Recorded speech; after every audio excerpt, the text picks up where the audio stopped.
The following is a Comfortably Zoned Radio Network production.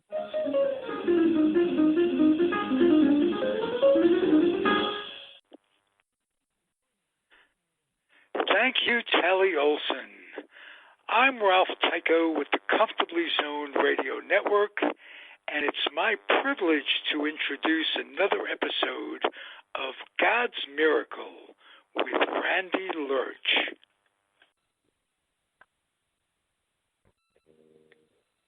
Thank you, Ralph. This is Randy Lerch on the next edition of God's Miracle.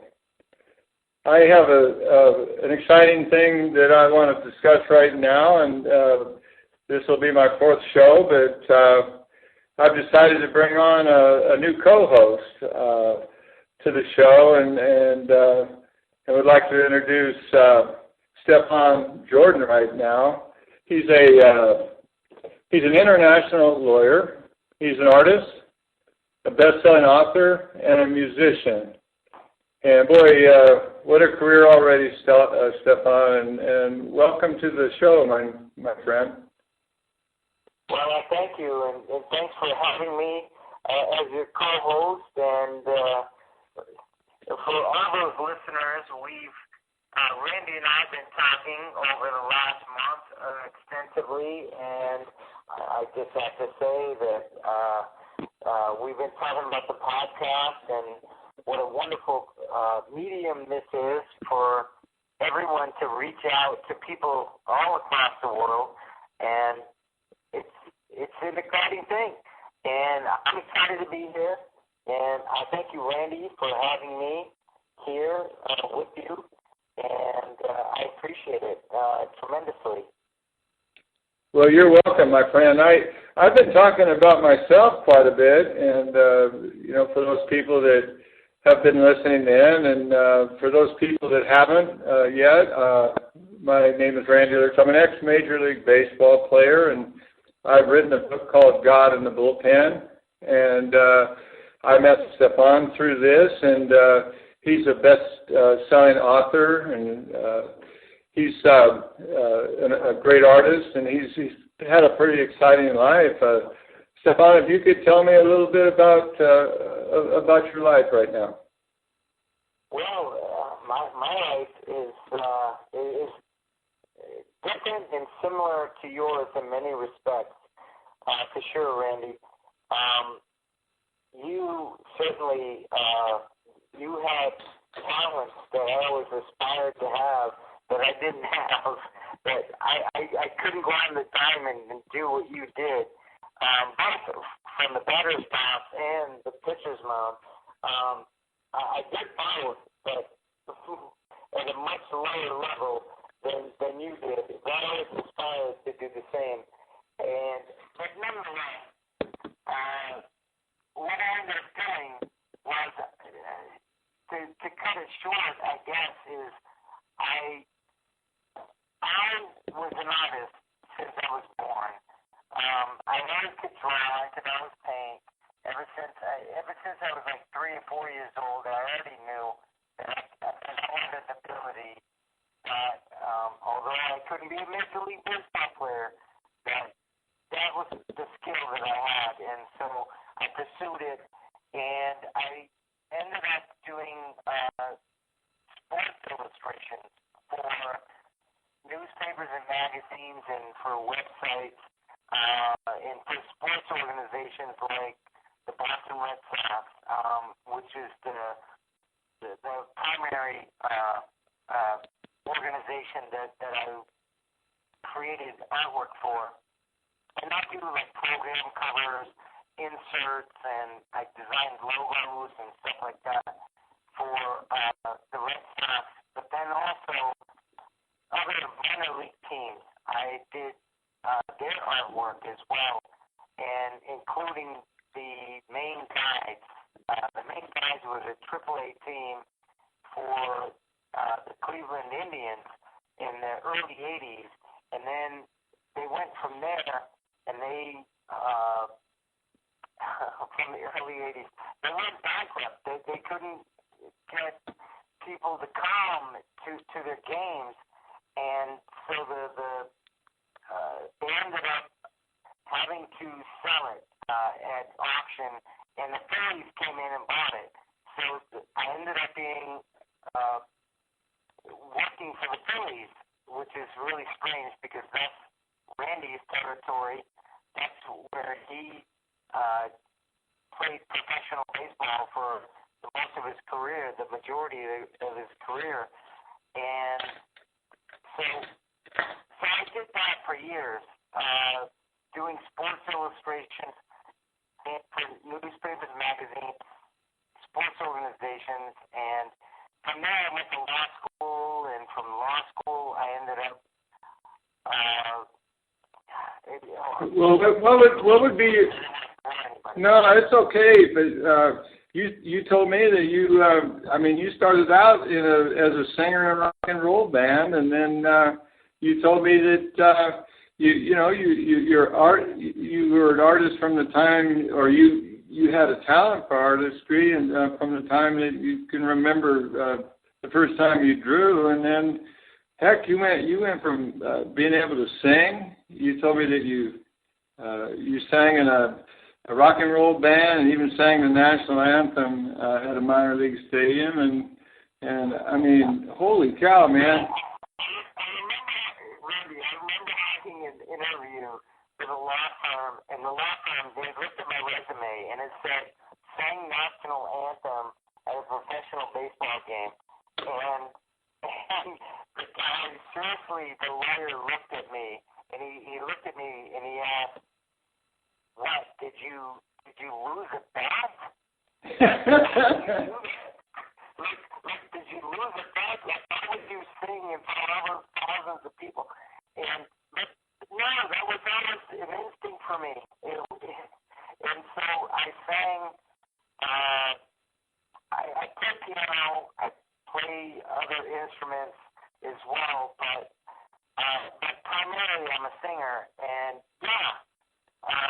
the AAA team for the Boston Red Sox, the Portland Sea Dogs in Portland, Maine, at Haddock Field, I went out and I sang the national anthem.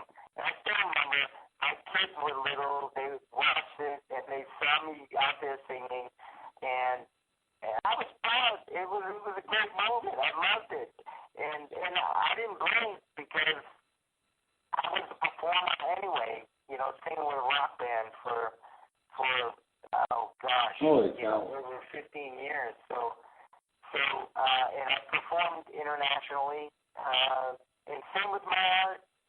I sold my art internationally, and I have traveled the world, and that's a beautiful thing, and I love doing it.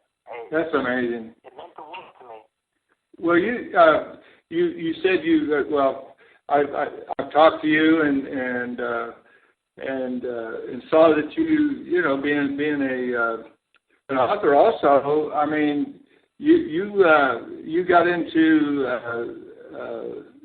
to writing books also, and didn't you sell the book that you wrote that I was asking is one of your favorite and most famous? Wasn't it something you wrote about the old days of the Rat Pack and the guys that were the party guys in the old times, where it kind of reminded me of Tug McGraw and Steve Carlton, Larry Christensen, and all the starting pitchers with the Phillies that we used to go out after the games and in between starts and just raise all kinds of cane. And then when you were telling me that story, and I was telling the story about what was in my book and the shenanigans we were pulling, you said, "Man, that sounds just like the book I wrote." Could you tell a little bit about the old days of the Rat Pack? Oh man, Randy, when I was reading your book, and reading about you and Tug, mostly you and Tug, but you and some of the other characters, but you and Tug mostly, it really resonated with what I had already researched and written about in my book about that original Rat Pack. And this isn't the Rat Pack that everybody knows. love, and I love as well, Dean Martin, Frank Sinatra, Sammy Davis, and those guys. The Rat Pack that I wrote about was before them, and it was in the 20s to the 40s, Nicky 40s, and it was John Barrymore, W.C. Fields, Al Flynn, Anthony Quinn. Holy cow. A bunch of other writers and artists of the era. And they held a really close-knit, like, they were family. They were family, and they relied on each other. And the stories, the things, the troubles that they got into was mind-boggling. And honestly, yes, it was often driven with the fluid of alcohol, and they traveled. And the alcohol didn't have, the direction they were going, and it certainly is exacerbated, like, the whole circumstance but the stories are amazing, and what they accomplished was truly, truly amazing. And kind of like, I have to say, like tag in, like you, Randy, what you guys accomplished is truly amazing. And so I don't know. I think about how society perceives people that struggle with difficulties in any circumstance. But I would just ask any person to be patient and to accept that, we're all human. We all make mistakes. But we can accomplish amazing things. But even along the road, there's a ride. And during that ride, we can happen upon funny circumstances and funny situations and events that just are so powerful that it belongs in a book. And that's why I wrote the book, because there's so many stories. And just like there's so many stories in your book, Randy. Well, I wrote the book. We have those stories living up to it, but I wouldn't encourage that behavior, even though we had a lot of time. Darn it, I ended up getting cirrhosis out of it, and I think some of those guys ended up dying kind of young. But I think it comes under you live life to its fullest, and what did Tug always say? He said he loaded his shotgun from the end of the barrel. I mean, he was just. He knew that by his hard partying and stuff, and that it was, sooner or later it was going to catch up with you. But he goes under the, pick your poison and live life to its fullest. But that book sounds like just a wonderful read. And obviously, when I was talking to you, you said you had another project in the works that you were going to get into. I know you were picking my brain a little bit. I could only help you for the years I played in as far as baseball nostalgia and stuff like that. But you're a real connoisseur of the game of baseball. You love sports anyway, but you love the game of baseball, and you were asking me questions, about that. Yeah. Sports is in my blood, and baseball especially.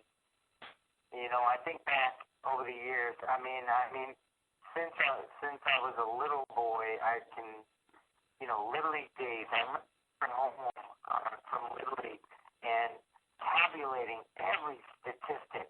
If I pitch that day, how many balls, how many strikes, how many earned run average, and all the stats, and batting, the same thing, slugging percentage, on-base percentage. I was calculating everything by hand, and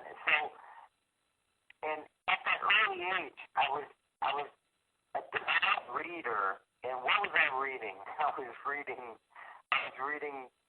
sports history. That's all I cared about. I wanted to know about all the professional baseball, all the professional basketball, all the professional football, primarily. Other sports as well, but those were the three prominent. And I just loved it. I loved it. And I couldn't get enough about Babe Ruth, about Christy Mathewson, about Ty Cobb, even about the 1800s and Cap Anson and that whole era. So, yeah, I've studied it, like, immensely, and I've written a lot of articles for different baseball websites, and I hope there's a lot of my brethren that are listening to this podcast because and I hope they regularly tune in because I think that they can draw a lot from this and even add to it as guests in the future. Well, I think I know that as we grow with this podcast, I know I can't wait to learn about the old days. I mean, I remember when I was a kid watching Mickey Mantle. I was telling you I go back that far, but you know, I remember Bob Feller, who I never watched pitch. But what was great is when I was in the minor leagues, they would have some of the great players like a Bob Feller come around and tell about how it was. And one of the stories, you know, this is before the days of the strikes and you know, where they had the unions and stuff. Bob Feller says, I don't know what those guys are complaining about. He says, I won 20 games one year and I was making the same money, and then the next year I won 19 and they cut my salary. He goes, those guys ought to be happy with what they're making. But my point is the era that these guys grew up in is an era that you've studied, and boy, I look forward to it, and as our team grows. I appreciate it. So the book is substance that I plan that I'm working on right now with my publisher is it's a baseball book, which is way overdue, but it's called Baseball Icons. And baseball icons, I think, I mean, the thesis, I guess, is, to put it in short, is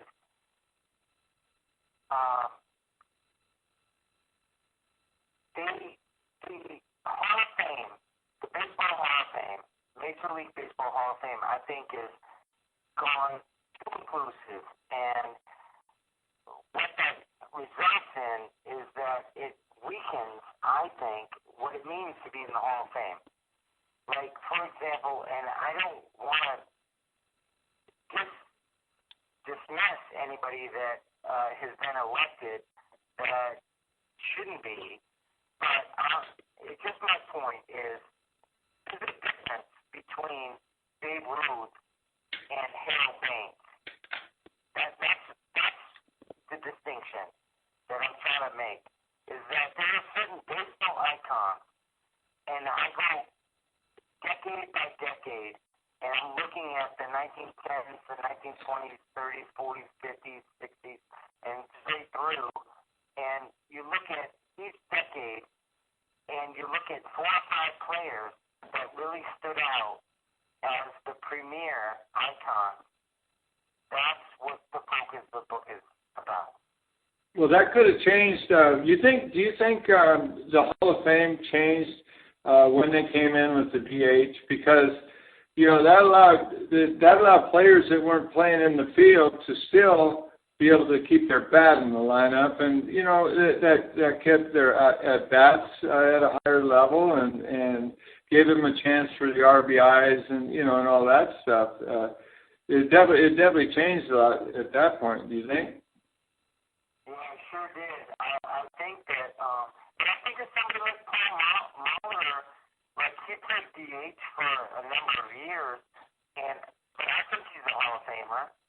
I really do. But I think you're right. I think that still it allows somebody like Harold Baines to be able to get in, and he seems to be at present, talking to other baseball historians, that they feel that Harold Baines has become the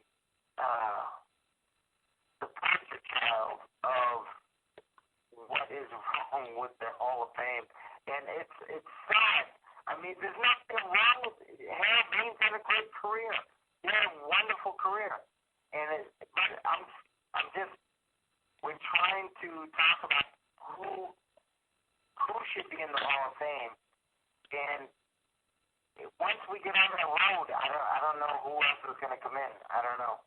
Yeah, I can tell you as a pitcher, when I went to the I started, when I was traded to the American League, I think Harold Baines was with the White Sox then.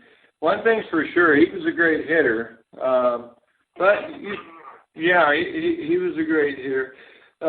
Stefan, tell me, you've been traveling like crazy. You tell me that every time I turn around, you tell me that, I'm traveling here, I'm traveling there, and I mean, where do you actually, where are you born and raised, and where are you from? So the listeners can learn a little bit about you. I hear you chuckling there. Do you have a place where you call home, or or what? Where I call home is New England, and people say, "Oh, that's more than one state." But I was born in Rhode Island. Spent not most, but a large part of my childhood in Connecticut. I went to law school and college in Maine, the state of Maine, and started practice law in New Hampshire. So I'm New England. I'm in New England. So that's. It's not like California where you can get like those California state like it goes up the whole coast and or most of it.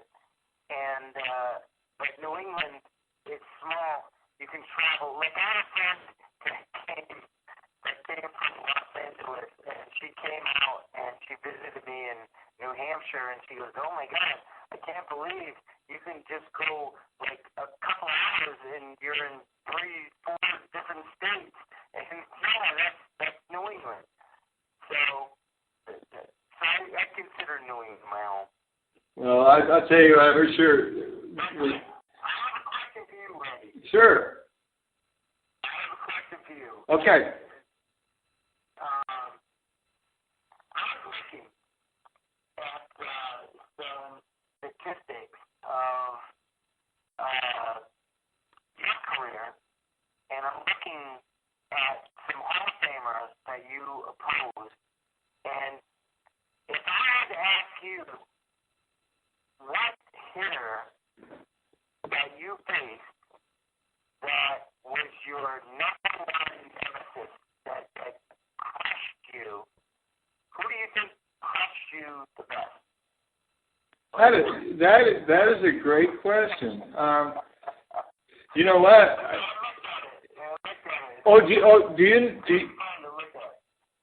Do you know the answer? Okay, I'm going to tell you that I could not get Bill Matlock. Matlock with the Pittsburgh Pirates, Chicago Cubs out. He had that short, compact swing, and he stood right on top of the plate. And I like to, I threw two types of fastball. I would throw a two-seam fastball that would sink and tail away, by being a left-hander, which I was and am. The ball would tail and sink away from a right-hander, but with him standing right on top of the plate, he was able to reach those pitches. And then if you threw the ball inside. He just had a short, compact swing. And I don't know if you remember Art Howe with the Houston Astros. I couldn't get that guy out. You know, these guys they weren't Hall of Famers or Hall of Fame names, but they were great players. But those two names.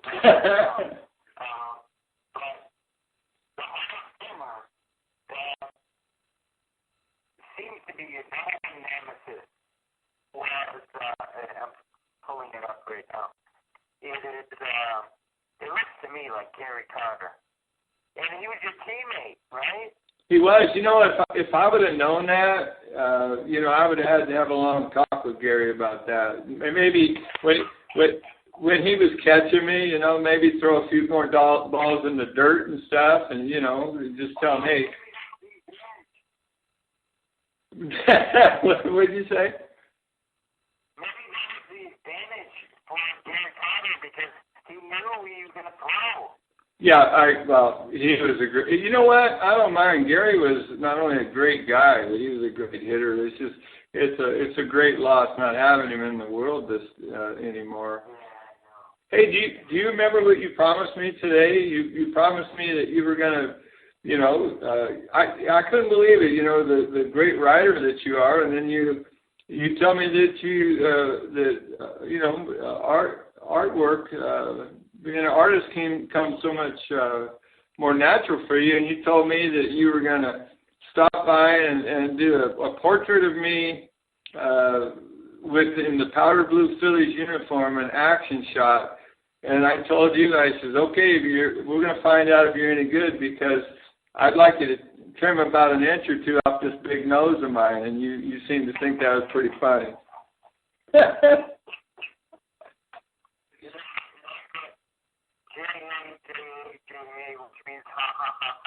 Yeah, well, that would be a big honor. I could do that. I would be happy. I could trim your nose. I can, you know, if I could even take some inches off your side frame. A little bit. Just don't put any warts on the end of it, okay?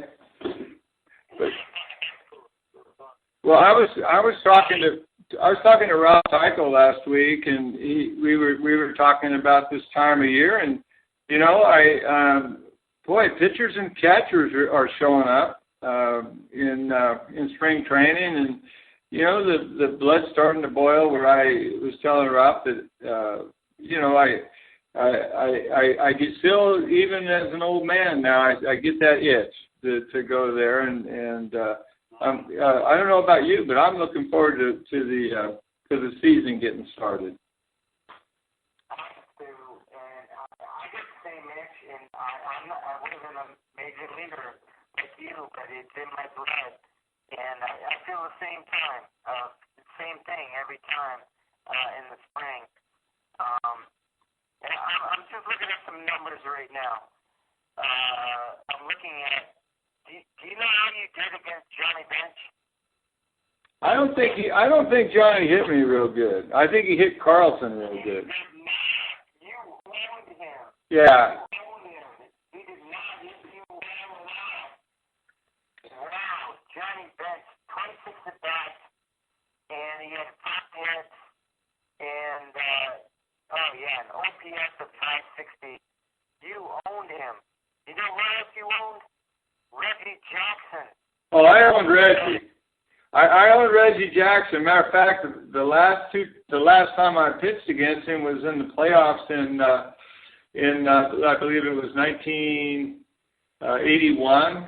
The Brewers against the Yankees, and I struck him out twice in that game, and I left that game in a 3-1 lead in the 7th inning. I pitched 6 full innings, 3-hitter, and I ended up, the game got tied up, but I ended up being a part of the first playoff win in the Milwaukee Brewers history. So, but you know who hit me good with the Yankees was Greg Nettles. I tried to throw the ball in on him, and he would step away from the inside pitch, and that short fence in Yankee Stadium, he was so used to just serving it over that fence. So, I remember Howard Cosell. He goes, he did, I can do Howard a little bit. He goes, "Here's Randy Lerch. This is Greg Nettles hitting off of him, and Nettles mauls him." And I go, "You know what, Howard? At least you could say something nice." I mean, this, after that, Howard Cosell was not my favorite person, but anyway. But I think, you know what? I think, Stefan, you and I are going to have a great thing going. I mean, I'm a rookie at this, and just excited about having this show and doing it with you, my friend, and we just look forward to doing God's miracle every week. What do you think? Yeah, I think with Q&A, get along, and we can talk about so many different things, so many different subjects, and bounce it back and forth. That I feel good about it, and I think you're the perfect partner for me. We've been talking offline, and we've already become, good buddies, and I think that's a wonderful thing. And I want to talk some more too later when we get together in future broadcasts or podcasts that about you and Todd and your relationship. I just want you to speak about your relationship a little bit with them. We don't have to do it now, but I think, and that's kind of what I feel right now, what I think that you two shared, and so I think it's a wonderful thing. Can I plead the fifth if I need to, or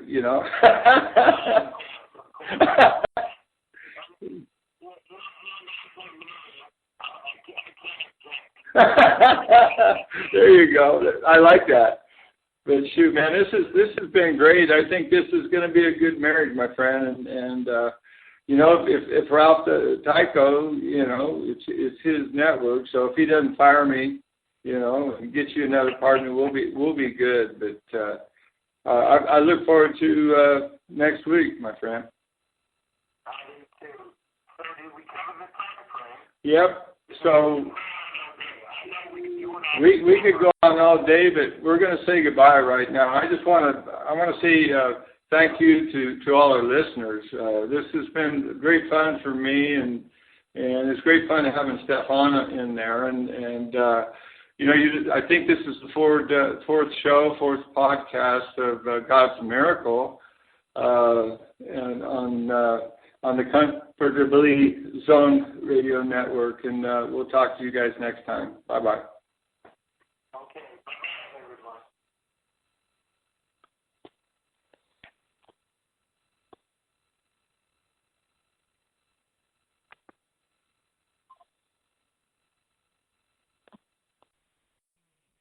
The proceeding has been a Comfortably Zoned Network production. You are advised to keep your dreams wet, your humor dry, your children and grandchildren out of military recruiting offices and off the laps of clerics who wear dresses. Thank you for listening, everyone. Happy trails.